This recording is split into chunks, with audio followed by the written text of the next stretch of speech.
Lecturas que vislumbran el acontecer informativo. Con Román Losinski. 6:17 minutos de la mañana. Comenzamos con esto que titula Confirmado, y es que finalmente se lanzó el portal web Transparencia Soberana. Es una plataforma que surge como el eje central de la rendición de cuentas para el seguimiento en tiempo real de los ingresos percibidos por la República a través de la venta de petróleo, gas y minerales, así como los egresos. También ya lo había anunciado Delcy Rodríguez, será terminando el mes de enero, por allá por el 27 de enero. De acuerdo con el portal, los primeros $300 millones que ingresaron al país por concepto de venta de fuel oil ocurrió el 13 de marzo de 2026. Fueron destinados en su totalidad al aumento del ingreso mínimo integral de los trabajadores. Sin embargo, no especifica si este monto corresponde al aumento de bonificaciones como el bono de guerra económica. El texto completo en Confirmado, donde también leemos que el presidente de los Estados Unidos, Donald Trump, puso este lunes como ejemplo el caso de Delcy Rodríguez para el futuro liderazgo en Irán, tras haber anunciado que mantiene negociaciones con Teherán para poner fin a la guerra. Miren a Venezuela, dijo, qué bien está funcionando todo allí, nos está yendo de maravilla en Venezuela con el petróleo y con la relación entre la presidenta electa y nosotros. Tal vez encontraremos a alguien así en Irán. Fin de la cita. Esto lo declaró el mandatario a la prensa. Segunda vez que Donald Trump se refiere a Delcy Rodríguez como presidenta electa. 6:19 minutos de la mañana. Confirmado nos tiene que familiares de militares detenidos por razones políticas acudieron este lunes a la sede de la Embajada de Estados Unidos en Caracas para instar a ese país a interceder por los presos. Los allegados entregaron un documento en la sede diplomática con sus peticiones a la espera de que sean escuchados. Y en Mundo UR leemos que Delcy Rodríguez insistió este lunes en que su gobierno impulsa la unión nacional a través del Programa de Convivencia Democrática. Citan acá en Mundo UR, la paz, la tranquilidad es la decisión que hemos tomado como país y es la decisión que hemos tomado tanto a nivel nacional como con el Programa de Convivencia Democrática y Paz, buscando que cesen los odios, los extremismos, la intolerancia y que prive el entendimiento, el encuentro y la unión nacional desde la diversidad. Toda ella cita textual para Delcy Rodríguez. Ahora, sobre el tema ley amnistía y un caso al menos de presos políticos aún confirmado, nos tiene dos notas. La primera dice que la abogada Tamara Sujú, directora ejecutiva de Casla Institute, pidió el domingo la modificación de la ley de amnistía aprobada en febrero por la Asamblea Nacional para que se incluya a todos los detenidos por motivos políticos y no solo a un grupo de detenidos seleccionados. El mismo portal nos tiene que el dirigente opositor Freddy Superlano informó este lunes que pudo reencontrarse y abrazar a su hermano Perkins Rocha, quien permanece bajo arresto domiciliario, una medida que cuestionó al considerar que no representa libertad plena. A través de su cuenta en X, Superlano relató que ambos compartieron reclusión en el centro de detención conocido como el Helicoide y aseguró que Rocha sigue siendo víctima de injusticia pese a haber sido trasladado a su vivienda. 6:20, cambiamos de tema. El Sindicato Nacional de Trabajadores de la Prensa rechazó la propuesta de crear un registro nacional de medios digitales planteado por una integrante del Programa para la Convivencia y la Paz al considerar que abre la puerta a mayores controles sobre la libertad de expresión. Lo tiene el Nacional. A través de un mensaje publicado en X, el gremio sostuvo que exigir un registro obligatorio no responde a alguna necesidad técnica, sino a una lógica de control. Señaló que a diferencia de otros sistemas, Internet no tiene limitaciones de espectro, por lo que imponer autorizaciones o registros equivaldría a restringir quién puede ejercer el derecho a informar. Texto completo en el Nacional. De nuevo cambiamos de tema. F nos tiene que un grupo de 15 ONGs de Venezuela alertaron este lunes sobre el riesgo de profundizar el daño ambiental en la Amazonía con la eventual aprobación de la ley de minas que está en debate en el Parlamento al considerar que hay grandes vacíos de regulación y gobernanza. Aunque menciona los estudios de impacto ambiental, no los establece como requisito obligatorio para otorgar concesiones. La exclusión territorial depende de planes de ordenamiento, en su mayoría inexistentes o desactualizados. Esto lo señalan las organizaciones a través de un comunicado publicado en la página web de Provea. Además, indican que la norma se limita a exigir responsabilidad posterior al daño sin enfoque preventivo y no contempla garantías financieras de restauración ni regulación de residuos. Y en Mundo UR leemos que gremios exigieron una vez más la discusión de la contratación colectiva y mejoras en sus condiciones laborales. Desde tempranas horas de este lunes se concentraron en las inmediaciones de la sede de la Confederación Nacional de Trabajadores. El reporte lo tiene Stenin Folivares. Trabajadores del sector público, gremios de la salud y maestros se concentraron en el centro de Caracas para protestar una vez más por las condiciones salariales que enfrentan y que, según denuncian, les impiden cubrir sus necesidades básicas. La dirigente Griselda Sánchez recordó que en días pasados se hizo público el petitorio donde exponen el salario al que aspiran según antigüedad y méritos en sus puestos de trabajo y que tal como lo dicta la Carta Magna, cubre la canasta básica familiar. Griselda Sánchez, dirigente sindical del sector educación, 12 del mediodía. Porque nosotros llevamos un pliego de exigencias y peticiones ante el Ministerio del Trabajo y hoy vamos a buscar respuesta de ese pliego que introdujimos, donde exigimos salario digno para todos, que sea igual a la canasta básica, la activación del salario de miles de docentes y trabajadores que están siendo suspendidos. La manifestación tenía como objetivo llegar hasta la sede del Ministerio del Trabajo, pero la Policía Nacional impidió el paso por otra marcha convocada por trabajadores y gremios que apoyan al gobierno nacional. Solo un grupo de trabajadores y jubilados logró llegar hasta la sede del despacho gubernamental en Plaza Caracas, donde una vez más solicitaron mesas de trabajo que logren dar respuestas a sus demandas. Esa otra marcha tiene que ver con simpatizantes del Partido Socialista Unido de Venezuela que se movilizaron este lunes para exigir el cese de las sanciones contra el país. Luego, 6:23 en Finanzas Digital, leemos que el economista Jesús Palacios afirmó que el reciente aumento de 25% en los bonos que reciben trabajadores del sector público, pensionados y jubilados ofrece un alivio limitado y no resuelve el deterioro del ingreso mientras persistan la inestabilidad cambiaria y las presiones inflacionarias. Según explicó, cualquier mejora nominal pierde efecto rápidamente si no se acompaña de medidas que estabilicen el tipo de cambio y contengan la inflación. Palacio señaló que los bonos se han convertido en un complemento recurrente para compensar la pérdida del poder adquisitivo, pero insistió en que su impacto es transitorio en un entorno en el que los precios continúan acelerándose. A su juicio, la solución pasa por recuperar la estabilidad macroeconómica, no por incrementos puntuales en pagos no salariales, además. Economía. Mire, en confirmado encontramos que una familia necesitó $645,6 en febrero para cubrir los gastos básicos de alimentación en Venezuela, según la ONG Centro de Documentación y Análisis de la Federación Venezolana de Maestros, que este lunes divulgó su estimación de la canasta alimentaria familiar. De acuerdo con la organización que estima el monto con base en una familia de 5 miembros, el costo de la canasta familiar en dólares registró una disminución relativa de 4,7% con respecto al mes anterior. Ahora, en The Wall Street Journal leemos que el director ejecutivo de la petrolera estadounidense Chevron, Mike Wirth, expresó la necesidad de mayores reformas en la ley de hidrocarburos en Venezuela para expandir operaciones y realizar inversiones significativas en el sector petrolero. Chevron incrementó la producción de petróleo en Venezuela a principios de este año, pero las grandes inversiones en el sector energético del país requerirán más cambios en sus leyes. Esto lo dijo Wirth durante su participación en el foro CERAWeek 2026, de acuerdo con una publicación del medio Wall Street Journal. A propósito de ese foro, en Reuters, leemos que el secretario de Energía de Estados Unidos, Chris Wright, indicó este lunes que Venezuela está significativamente mejor, cita textual, que hace unos meses, tras la flexibilización de las sanciones al sector energético y por los acuerdos a los que llegaron Washington y Caracas. Asimismo, resaltó en la conferencia energética CERAWeek en Houston, Texas, que Asia ha sido la región más afectada por las perturbaciones del mercado por el conflicto bélico con Irán. Apuntó además que el suministro de crudo a las refinerías de la región era una prioridad para la administración del presidente Donald Trump. Y hablando de recursos, el presidente de la Asociación Venezolana de Procesadores de Gas, Luis Terrero, indicó que la mayor parte del gas natural que se producirá en el estado Monagas en los campos Carito y Pirital, en alianza con la transnacional energética Shell, será destinado a la generación de electricidad en el país.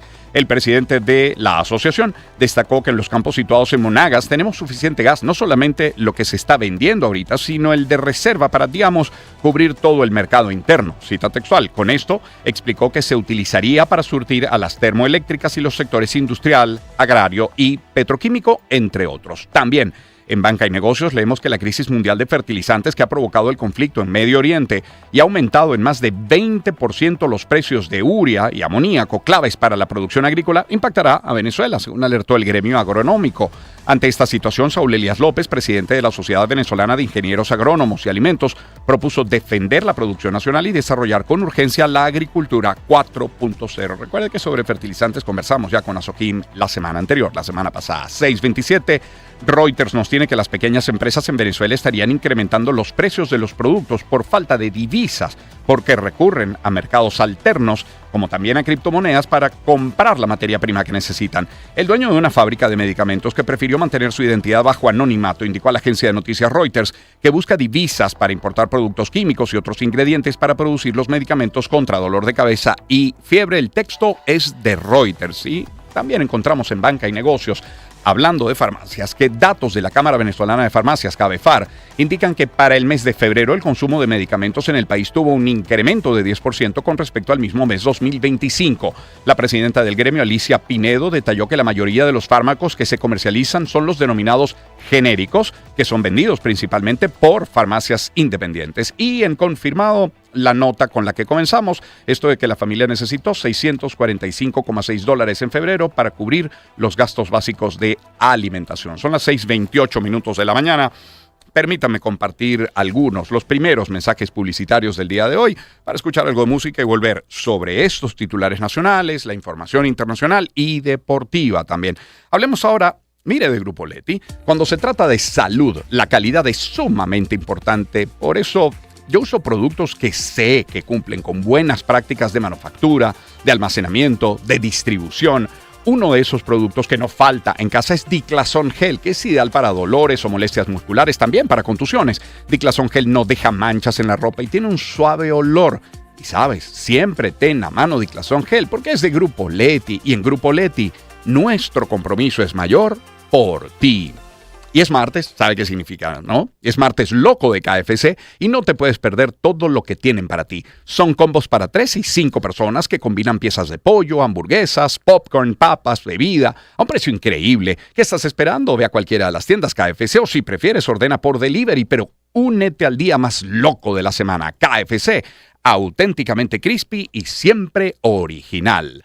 Hablemos también de los camiones Fotón. En Fotón Venezuela se enorgullecen de ser la elección de los sectores más dinámicos del país. Su robusta gama de vehículos está diseñada para satisfacer las exigencias de empresas de diferentes rubros: distribución de productos y alimentos, compañías de transporte de personal y mercancías y negocios con actividades agropecuarias. Cientos de clientes ya han confiado en la durabilidad y eficiencia de los vehículos Fotón para hacer su carga más ligera. Síguelos en redes como @FotónVZLA o visita su web fotonvzla.com. Son ahora las 6:29 de la mañana. Vamos a escuchar algo de buena música. Esto pertenece a Michael Bolton, interpretado por Michael Bolton. Este tema es Sentado en el muelle sobre la bahía. Encuentro de generaciones. Éxitos. Caracas, Valencia, Maracay, Puerto La Cruz, Puerto Ordaz, Barquisimeto, El Vigía, Mérida, Táchira, Margarita, Maracaibo, Maturín. Guarenas, Guatire. Éxitos. Sonidos en primera fila.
Sentado en el muelle sobre la bahía, interpretado por Michael Bolton. Y antes de ir a la pausa, esta es una invitación de Unión Radio, porque si vas a estar en Margarita en Semana Santa, no te puedes perder la mejor experiencia de la temporada, el Saca el Pecho Fest con la Mega.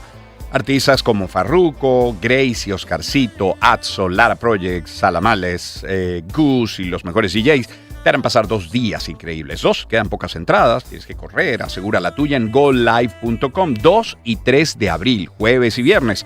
Saca el Pecho Fest con la Mega en el Centro Comercial Miragua. Son ahora las 6:34 minutos. Vamos a la pausa y volvemos enseguida sobre nuestros titulares.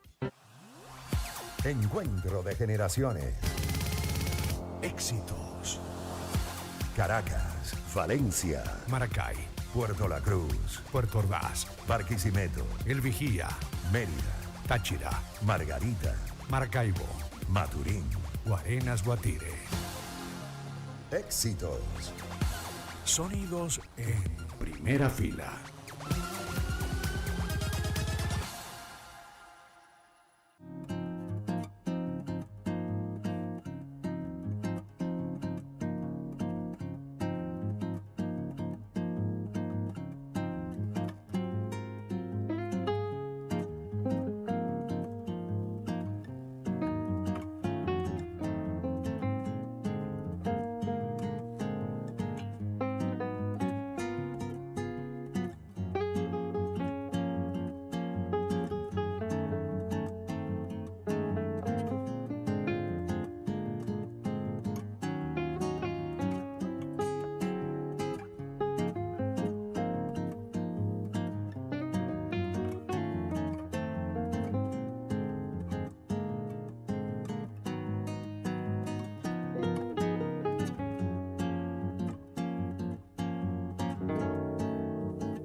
Son las 6:38 minutos de la mañana. Para cerrar la pauta publicitaria que tenemos para esta primera hora del programa, deje que les hable de Por Tu Mesa.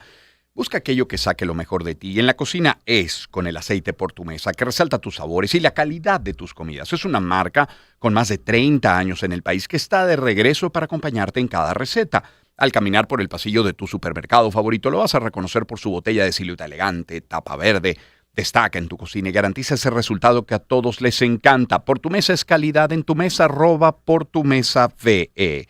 Y tu negocio siempre merece lo mejor con envíos nacionales. Zoom, Todos tus pedidos viajan seguros y llegan directo a la puerta de tus clientes con tiempos de entrega desde 24 horas. Disfruta de la tranquilidad de alcanzar tus metas de la mano de los expertos porque nadie lo hace mejor que Zoom.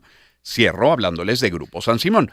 Productividad no es ir más rápido, es trabajar mejor. En Grupo San Simón, por ejemplo, cuando se habla de ganadería regenerativa y manejo por tiempos, lo que se busca es ordenar la ocupación, respetar los descansos, cuidar el suelo y sostener el rendimiento sin exprimir el sistema. Eso, al final, es productividad pensada. Así trabaja Grupo San Simón. Lecturas informativas. Con Román Losinski. A ver, en materia de servicios y volviendo a los titulares, el diario nos tiene que este lunes usuarios de redes sociales, ayer, reportaron cortes de luz en varios estados del país. En Caracas, los ciudadanos reportaron fallas en el cementerio San Martín, en varias zonas del Paraíso, municipio Libertador. También se reportaron apagones en el Hatillo, que es en el municipio de Hatillo, en los Altos Mirandinos. De acuerdo con reportes, la mayoría de las fallas en el servicio eléctrico se registró desde las 10:30 de la mañana en Nueva Esparta, Táchira, La Guaira, Monagas, Apure, Aragua y Anzoátegui. En Carabobo, la mayoría de los reportes por los apagones son de Valencia y Puerto Cabello, mientras que en Maracay, los vecinos informaron que los apagones se registraron desde la madrugada del viernes 20 de marzo. Por su parte, habitantes de Barquisimeto y Caudare, en Lara, informaron que los bajones de luz comenzaron a la 1:40 de la tarde aproximadamente, luego de casi una hora comenzaron los apagones. El texto completo en el diario. Y en Finanzas Digital leemos que el aumento del pasaje a 100 bolívares, oficializado en la Gaceta Oficial del 13 de marzo tras el paro de transporte del lunes 16, vino acompañado de una condición clara, la exoneración del pago para adultos mayores. Sin embargo, usuarios denuncian que choferes y colectores continúan cobrando medio pasaje y limitando el acceso de personas de la tercera edad en las unidades. En varias rutas de Caracas, los transportistas no solo desconocen la exoneración, sino que permiten subir a un máximo de 4 adultos mayores por autobús, una práctica que contradice lo establecido en la normativa vigente. Y en Mundo UR leemos que autoridades en Táchira adelantan planes de prevención ante el incremento de accidentes de tránsito en esa entidad en Táchira. Por eso el reporte es de Yoiri Sosa.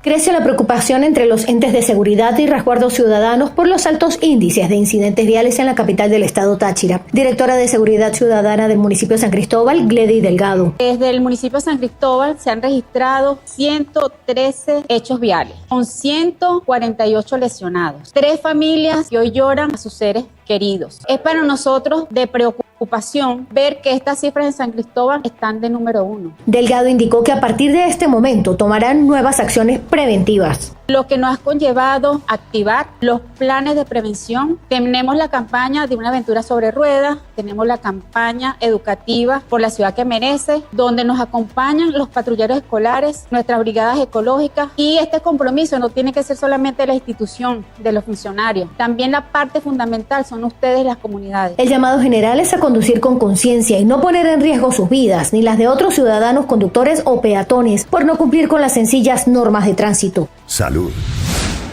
En Mundo UR leemos que en Portuguesa continúa la campaña de inmunización contra la fiebre amarilla con unas 56,000 personas vacunadas hasta la fecha. Tenemos un reporte de Manuel Alvarado.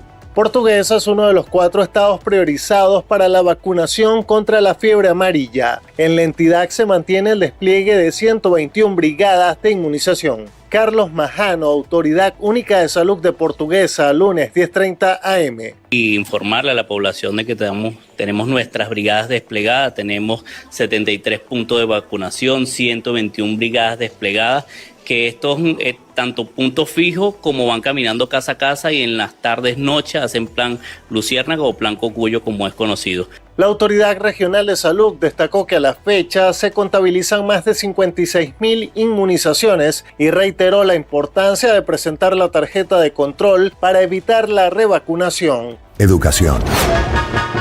Tenemos en confirmado que la ministra de Educación Universitaria, Ana María San Juan, aseguró este lunes que hará todo el esfuerzo necesario para mejorar el bienestar de la comunidad de la comunidad universitaria y reiteró que las puertas están abiertas al diálogo con todos los sectores para construir soluciones conjuntas.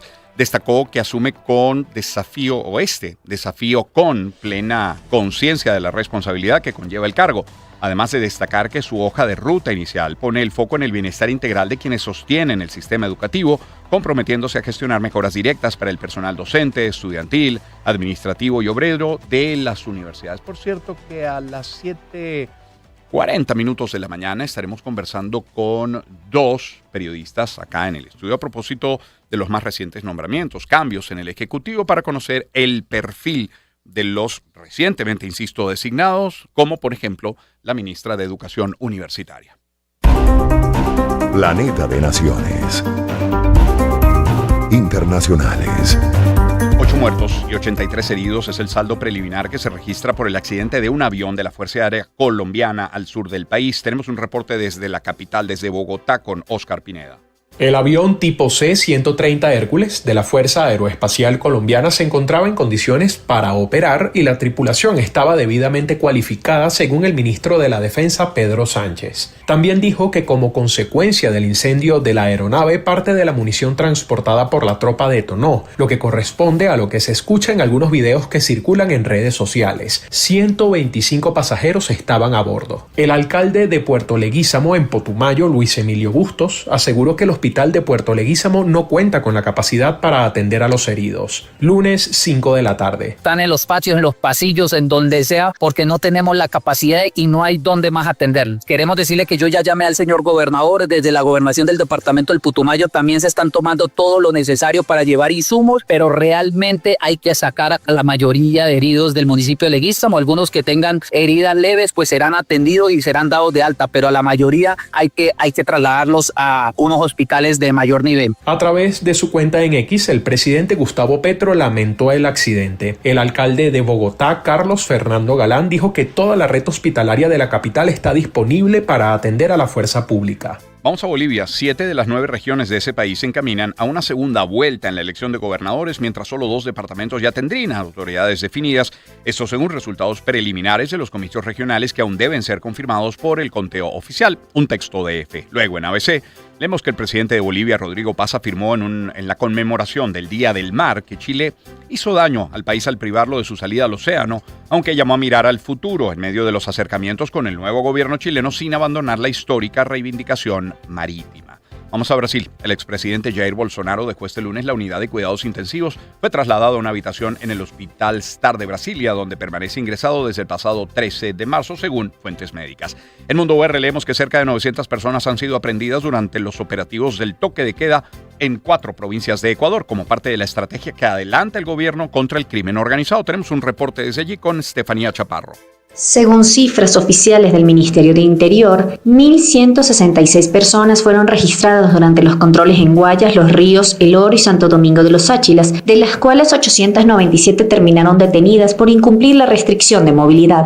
Durante los operativos, las fuerzas de seguridad decomisaron más de 52 armas, entre blancas y de fuego, además de recuperar 76 vehículos y 150 motocicletas y ejecutar intervenciones contra estructuras delictivas. El balance incluye la captura de objetivos de interés, entre ellos personas vinculadas a organizaciones criminales y economía ilegal. Además, las Fuerzas Armadas reportaron la destrucción de 129 campamentos y la inhabilitación de una pista clandestina utilizada para el almacenamiento y salida de droga. Las autoridades señalan que la medida busca reducir la movilidad de grupos delictivos y debilitar su capacidad operativa, en medio de una escalada de violencia vinculada al narcotráfico, la extorsión y el crimen urbano.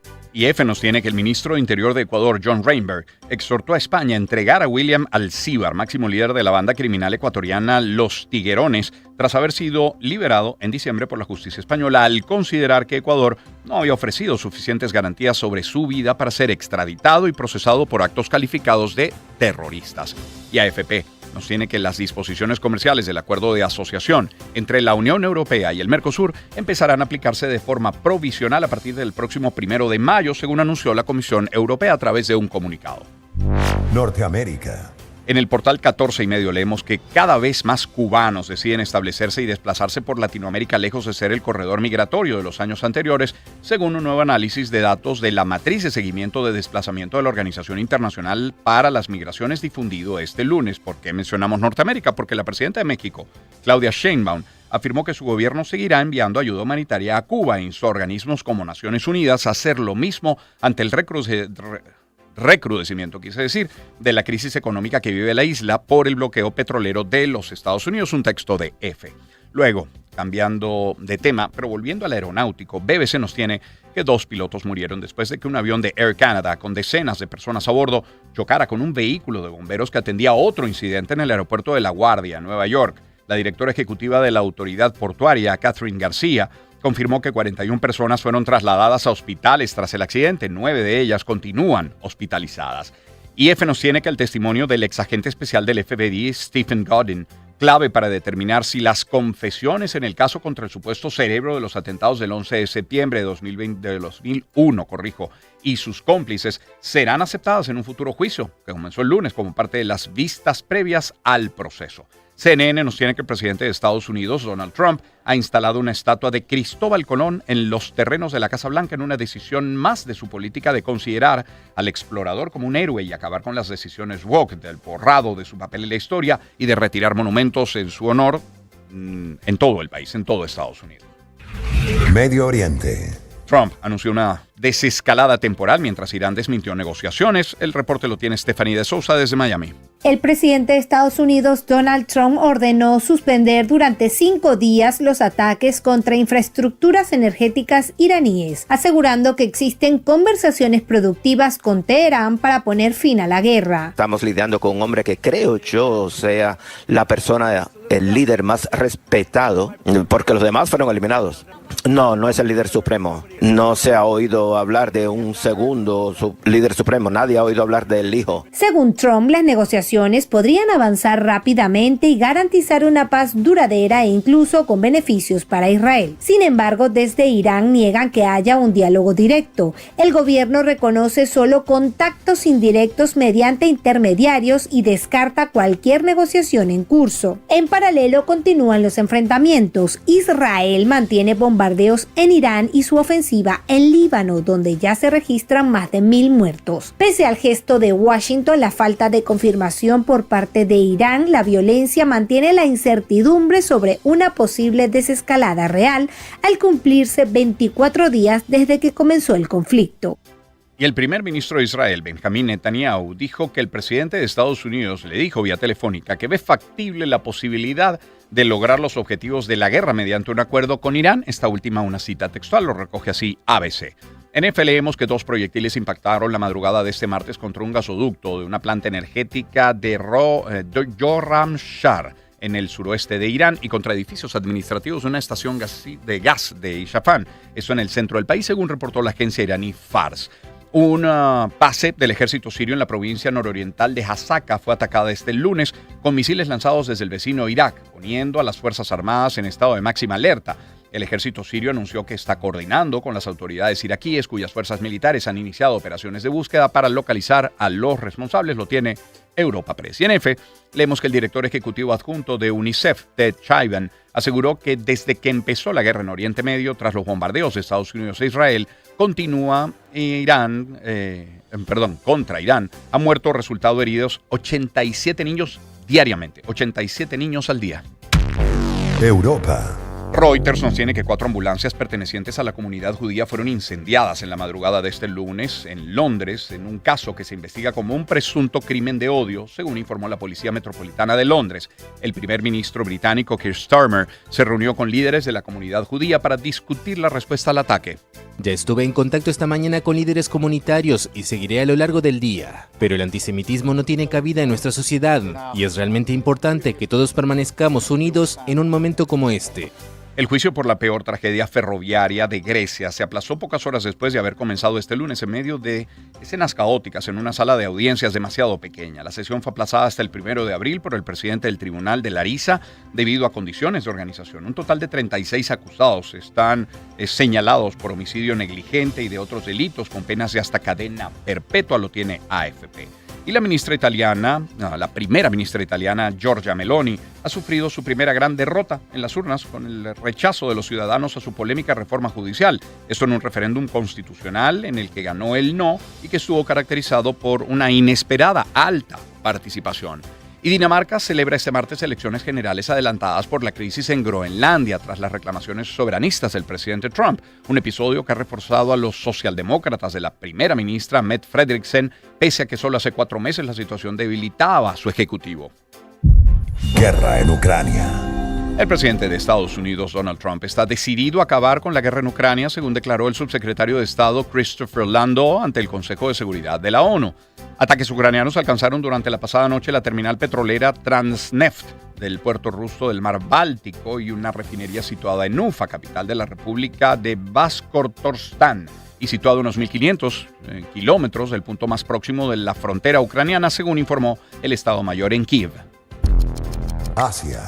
El líder norcoreano Kim Jong-un fue reelegido como presidente del Comité de Asuntos de Estado, el cargo más alto del principal órgano de orientación política del país creado en 2016 y considerado la máxima autoridad en Corea del Norte, según se informó este día lunes a través de la agencia estatal de noticias KCNA. Eso lo comentábamos ayer en nuestros titulares hacia el final del programa, con 99,93% de los votos. Mire usted, y en otro tema para cerrar, la cantidad de calor acumulado por la Tierra alcanzó un nivel récord en 2025, con posibles consecuencias durante cientos, incluso miles de años. Esto lo advirtió la secretaria general de la Organización Meteorológica Mundial, Cole Barrett.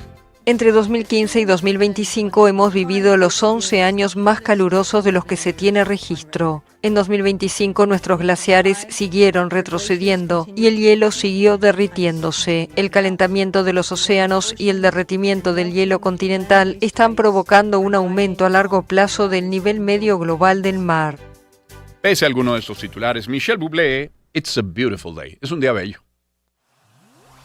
Encuentro de generaciones. Éxitos. Caracas, Valencia, Maracay, Puerto La Cruz, Puerto Ordaz, Barquisimeto, El Vigía, Mérida, Táchira, Margarita, Maracaibo, Maturín. Guarenas, Guatire. Éxitos. Sonidos en primera fila.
la gloria de competir.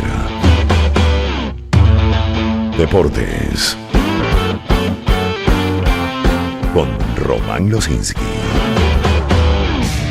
A ver, 6:58 minutos de la mañana. En materia de béisbol, Mundo VR nos tiene que el tercera base de Reales de Kansas City y MVP del último Clásico Mundial de Béisbol, Michael García, aseguró que no desea vestir nuevamente el uniforme de Tiburones de La Guaira en la Liga Venezolana de Béisbol Profesional. Todo el mundo sabe los problemas que yo tengo con los Tiburones de La Guaira y no me veo jugando con ese equipo, ya lo he dicho anteriormente. Simplemente estoy enfocado en mi temporada de Grandes Ligas. Ya he pedido cambio anteriormente, espero que se den las cosas y estar feliz en el equipo que me cambien. Cita textual para él, repito, para Michael García. En Mundo VR también leemos que Yankees de Nueva York cambió este domingo al venezolano Jorbit Vivas a Nacionales de Washington por el derecho Jean-Paul Lignan. En materia de fútbol, Kylian Mbappé, estrella del Real Madrid y de la selección de Francia, habló este lunes del esguince que sufrió en la rodilla izquierda y dijo haber tenido suerte de encontrar el diagnóstico correcto cuando acudió a un especialista en París. En Mundo UR encontramos que la Community Shield 2026 se disputará el próximo 16 de agosto en Cardiff debido a la indisponibilidad del Wembley Stadium que acogerá varios conciertos del artista canadiense The Weeknd programados durante ese fin de semana. También en fútbol, corazón devastado en Millonarios y en el fútbol colombiano en general. Santiago Castrillón, jugador de tan solo 18 años, falleció este domingo luego de haber sufrido un colapso en un clásico bogotano del Torneo Nacional Sub-20. El volante se desplomó en medio del partido y tuvo que ser remitido a un centro hospitalario donde hicieron todos los esfuerzos para mantenerlo con vida. Millonarios confirmó la noticia a través de sus redes sociales con un sentido mensaje. Hoy el fútbol se detiene, el corazón azul está roto, el dolor nos invade, nos llena de impotencia y de tristeza. Con profundo sentimiento despedimos a nuestro número 10, nuestro compañero, nuestro amigo. Cita textual para el club. Y en tenis, F nos tiene que Francisco Cerúndolo venció este lunes a Daniil Medvedev, clasificándose a los octavos de final del Masters 1000 de Miami, en Estados Unidos, donde mantiene su idilio con el torneo. Por ejemplo, hoy estaba viendo acá los partidos para hoy. Y usted juega, por ejemplo, a las 4 de la tarde en octavos de final Sinner, Alex Michelsen de los Estados Unidos contra Yannick Sinner de Italia. Y en el individual femenino, vamos a ver, es Coco Gauff. Ese partido ya finalizó, efectivamente finalizó. Hoy no hay jornada para la rama femenina, según entiendo de este calendario. Para este día 20, para hoy sí, efectivamente. Hay 2 partidos a las 2 de la tarde, corrijo, estaba viendo el 23. Para las 12 de la tarde, Victoria Mboko de Canadá contra Mukova y Bencic de Suiza contra Coco Gauff. Eso será a las 7 de la noche. Primero 2 de la tarde, segundo 7 de la noche. 7:01 de la mañana en Venezuela. Vamos a la pausa y lo hacemos con Basia y el tema Promises. Promesas suenan éxitos. Encuentro de generaciones.